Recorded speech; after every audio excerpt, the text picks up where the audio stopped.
मध्य प्रदेश की सियासत में इस साल की बड़ी राजनीतिक हलचल ज्योतिरादित्य सिंधिया का कांग्रेस छोड़कर बीजेपी में शामिल होना रहा, जिसके बाद शिवराज सिंह चौहान ने एक बार फिर मध्य प्रदेश की कमान संभाली और उपचुनाव में 19 सीटें जीतकर सत्ता बचा ली।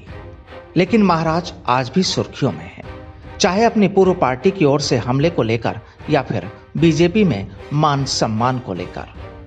मतलब पक्ष और विपक्ष के बीच बयानबाजी की खबरें सामने आती जा रही हैं। इस बीच पूर्व मुख्यमंत्री कमलनाथ को लेकर राज्यसभा सांसद ज्योतिरादित्य सिंधिया का बयान में एक बार फिर चर्चा में आया है, जहां निशाना साधते हुए सिंधिया ने कहा कि भ्रष्टाचार में लिप्त थी कमलनाथ की सरकार।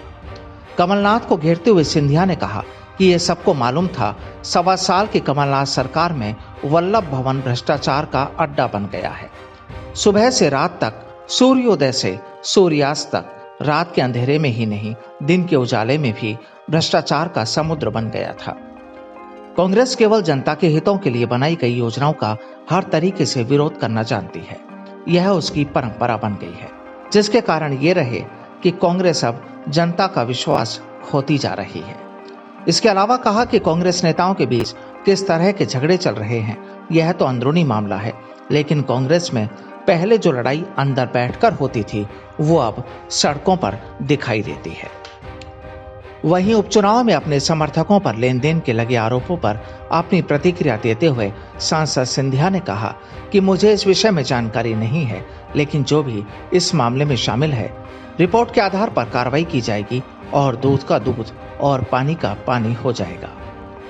आपको बता दें कि सूबे में कैबिनेट विस्तार, नगरीय निकाय चुनाव को लेकर राजनीतिक गहमागहमी तेज है। माना जा रहा है कि जनवरी में नगरीय निकाय चुनाव संपन्न करवाए जा सकते हैं। उपचुनाव में जीत के बाद बीजेपी का फोकस नगरीय निकाय चुनाव में है। ऐसे में महीने भर के भीतर महाराज सिंधिया का तीसरी बार प्रदेश दौरे पर आना नगरीय निकाय चुनाव और कैबिनेट विस्तार से जोड़कर देखा जा रहा है। बहरहाल 16 स्थानीय निकायों पर बीजेपी का कब्जा है, जिसे बरकरार रखने के लिए बीजेपी युवाओं को मौका देना चाहती है और पार्टी स्थानीय चुनाव में भी जीत के लिए कोशिश कर रही है। Bureau report, the fact India.